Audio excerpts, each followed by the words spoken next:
What's going on, everyone? So in today's video I was actually supposed to be collabing with Masterswagking, as you guys already know when you saw the title. But honestly speaking, after watching his part of the video, I believe Masterswagking did an excellent job explaining all the pros and cons of link summoning. Me and him share a lot of the same point of views. So with that being said, guys, I want you to check his video out. And if you can and want to, leave some constructive criticism for him in the comment section down below. He's trying to grow his channel and he's putting out a lot of consistent work. But like I said, man, he did a really great job in this video. So yeah, check him out. Deuces.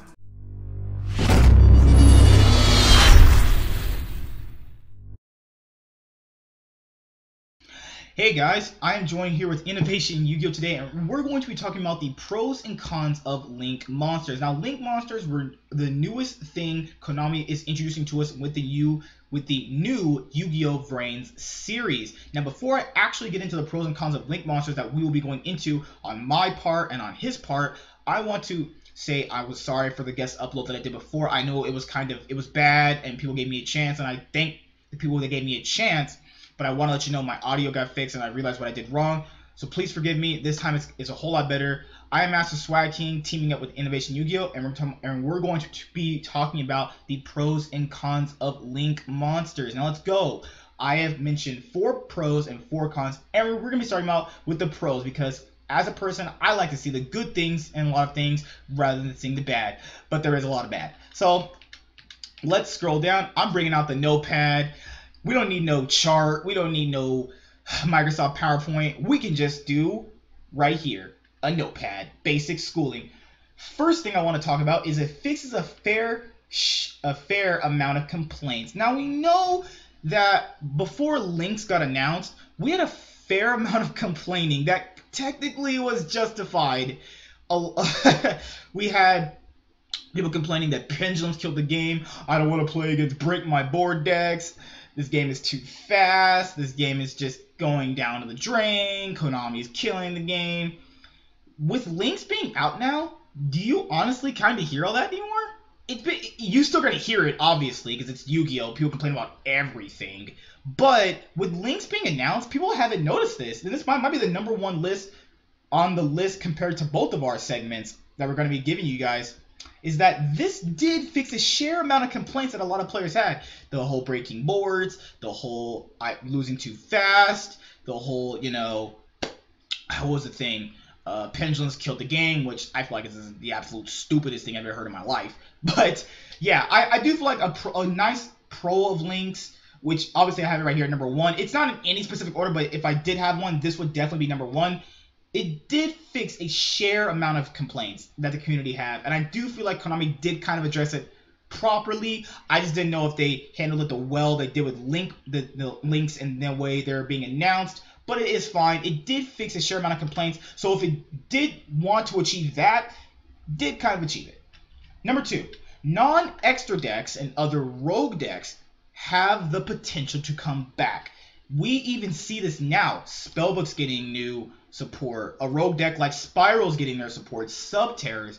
We have Mega Phantom Beast getting confirmed support. We have Noble Knights. We have all these other top 10 lists of other rogue decks people want to come back. So it does kind of give a new breath of fresh air to the game to see all these other decks come back. Now, I'm all for meta. I like, meta is where I feel like most of the game is going to drive its most success from. But I do also like casual decks too, and it's nice to see a casual deck be at a regional too. A lot of casual decks being at regionals, and the reason why they're so scared to come to the regional is because they don't want to play against a lot of meta decks. So I feel like now with Links, and they know meta decks are most likely tamed down until people obviously break Links with like Firewall Dragon. I feel like non-extra decks and other rogue decks have a chance to make a potential comeback.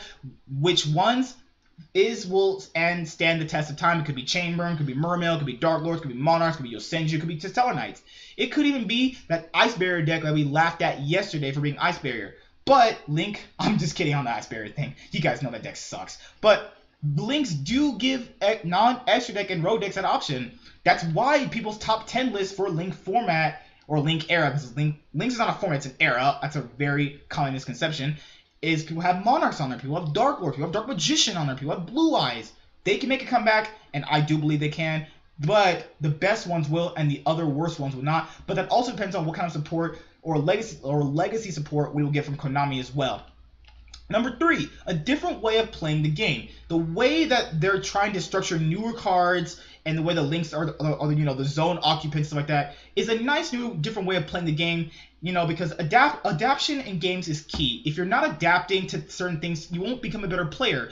Yu-Gi-Oh! Is basically adapt or you quit. And most players just adapt. We accept it. We complain. We, rant and moan. But we do, at the end of the day, adapt to what Konami has us do. And we do play it. And a lot of people do like the way the game is being played different. Slowing a little bit down, obviously, like I said, until Firewall Dragon comes out, as in most people's eyes, and breaks the game and breaks links, and how Gofu will be like the end of the whole world.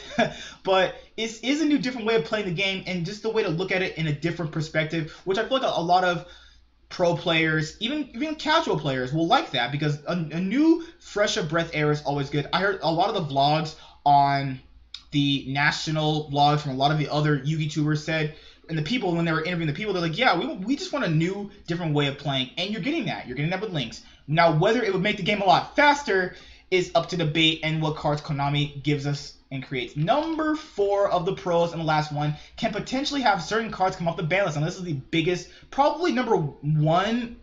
4 and 1 are just switched. This could potentially have a lot of cards that are banned or limited come back. Things like Stratos, the obvious Stratos meme, Construct. Cards like maybe even potentially Fiber Jar could come back with link format. Cards like Tribe Infecting Virus could potentially come back.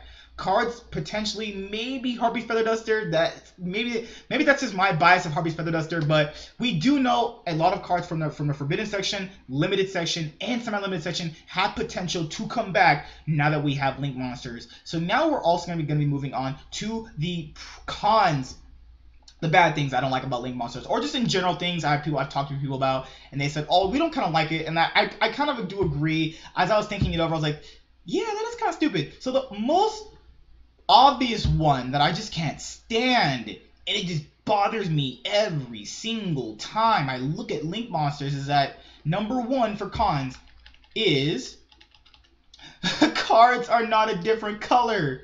Why are links blue? We already have blue.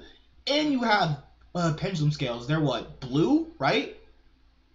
We already have blue. Why are we having blue again? Why can't they be red, green, pink, something? Tilt. You guys know what League of Legends is? Hashtag C9win. We have Tilt, and the Tilt kicked in right when I saw blue cards again. I was like, why do we have blue cards? We already have blue cards. Obviously, that's not too bad, but Konami, come on. Blue cards? We have rituals. Red? Ooh, seeing a red Deco Talker? Oh my god, that would have made my day. That's one of the cons I just can't stand about links, is that they're not a different color. But that's kind of more of a biased one, I guess, but it's very obvious. Why are they blue? Next con, number 2, is nerfing pendulums. Because this is going to be a very controversial one. A lot of people did say pendulums need to get nerfed, but the way they did it was kind of making them very unplayable. Because we do see, now with the whole pendulum evolution set being knocked down, after people only had their last hurrah with the full power pendulum support, we do know from a lot of those players that pendulums will be getting nerfed. And we do know that because the scales move down, the way that you pen summon is getting nerfed.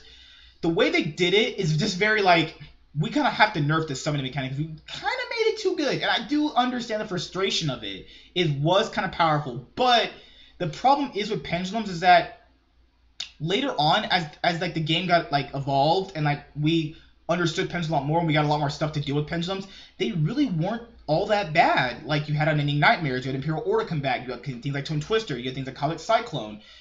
That kind of just makes the harsh nerf to pendulums kind of just unfair to them. Like, if you're playing a deck that couldn't fight Pepe, that's your fault, you know? Like, even later on, past Pepe, if you're playing against Metal Foes, and Metal Foes were the best deck, if you're playing a deck that couldn't fight Metal Foes, whose fault is that? It's not the pendulum's mechanics' fault, because there are obvious outs to this stuff. You know, there's anti-spell, and all the floodgates I mentioned before. I just feel like the way they nerf pendulums was just kind of unfair, you know? They should have kept the whole Pen 5, so that way you could easily go into Link Monsters, but maybe tone down the number in which you could pen so many monsters. I feel like pendulum summoning, since they're going with the whole Deco Talker route, 3 monsters maximum, in my opinion, would have been the better number, not 5, because that's a little bit too much, and making it if you pen summon, maybe you can't go into certain other things. That would have been a lot better than just harshly nerfing it, putting it, you know, the scales and making it the way you pen summon, the way they would go back to the extra deck, all kinds of things. I feel like that was just a little bit unjustified. Another con of Link is number 3. It won't make the game slower. Now, if you've seen any like replays or people actually testing Link format, really doesn't actually make the game slower. Have you actually seen a Firewall Dragon replay? Have you seen a Spiral replay with Firewall Dragon? Have you seen Gofu being a 1-card Link? Is it really going to make the game slower? That's the con of it, because that's one of the bigger cons I had with Links is that does it really do what it's supposed to do in the first place? You know, the game was going at a Lamborghini speed, and certain players want it like a Prius speed, right? They want a little Prius, you know, your little rims and stuff like that. But other players going at a Lamborghini speed, they're going 600 miles an hour. But is Lynx really going to do the thing that they're supposed to do, which is slow the game down? Seriously doubt it. Seriously doubt it. I seriously do doubt it. It might look slow when it first comes out because it doesn't have a lot of support, but when it starts getting its support, it's like a movie franchise. You know, you have number 1, it's really good, but you're like, man, that sequel could really amp it up. You know, you get your high octane action. Now in the sequel, you get all of these great scenes. You get to have a whole fun. I feel like Lynx won't be that way when it first comes out, but we're getting Firewall Dragon. So, sky's the limit, I guess. I don't think it's going to make the game slower. I think it's just going to be like just the same way of playing Yu-Gi-Oh! So we just have to do it a different way with zones and the way things are going to interact with a lot of the cards in the game. And last con for my part, and it'll move on to Team Innovation, because I always call him Team Innovation, because that's why I remember him by. So before we get to his part, number 4, making generic links for a certain deck. Making generic links for certain decks, that should be decks, sorry, reliant on the extra deck. Now, this is going to be just one that I don't think people will really understand, is that like to make other decks the way they kind of could be, is that you have to kind of make a generic link for them to make them actually playable. So like Burning Abyss or things that just spam the extra deck kind of need, for certain decks that actually spam the extra deck, need a certain link monster to actually make them good. And making generic links that rely on the extra deck is a whole lot better, kind of like Deco Talk or a Firewall Dragon, because not a lot of decks have that like built-in synergy, that utilization that other decks have. So a generic link that helps them unlock their zones are a whole lot better. But yeah, I hope you guys enjoyed my part. This is Masterswagking signing over to Innovation Yu-Gi-Oh! Take the floor, man. You got it.